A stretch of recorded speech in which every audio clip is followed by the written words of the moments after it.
Со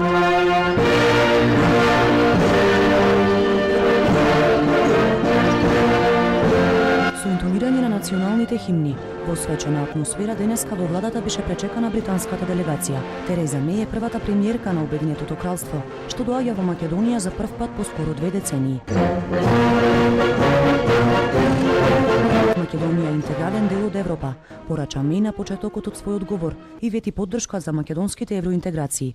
Осврнувајќи се на спорот со името, порача дека е значајно тоа што Македонија пружала рака кон својот сосед, но за решение вели ќе треба силна политичка волја за тешки одлуки. Знам дека конфликтите од минатото некојаш можат да бидат невозможни за надминување. Многу тешки прашања остануваат нерешени, како внатрешните конфликти во регионот, организиран криминал, илегална миграција и така натаму. Мора да се соочиме со предизвиците од минатото, но да останеме амбициозни во обезбедувањето една мирна и просперитетна иднина која што вашите граѓани ја заслужуваат.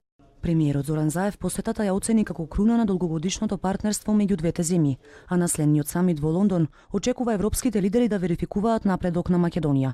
Од Софија се враќа со оптимизам, вели блиску сме до комплетно решение, но и во случај да нема договор, верува дека нема да се загрози безбедноста на регионот. Едно е сигурно пријателството ќе расте помеѓу Македонија и Грција и од тоа бегање нема. Довербата е изградена, граѓаните не упатуваат на тоа, тие соработуваат, институциите соработуваат и тоа ќе биде така. Но јас искрено верувам дека можеме да најдеме решение.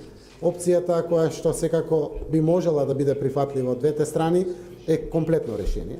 Значи не се работи само за парцијални делови, но секако продолжуваат сега консултациите внатре во двете земји за да видиме дали навистина би можело тоа решение да биде прифатливо за двете страни. Македонскиот премиер ја потсети Меј дека Македонија веќе изразила знак на пријателство со протерувањето на рускиот дипломат од земјава, а таа го поздрави потегот и дополнително ги повика земјите од Западен Балкан на единство и борба против руското влијание врз регионот.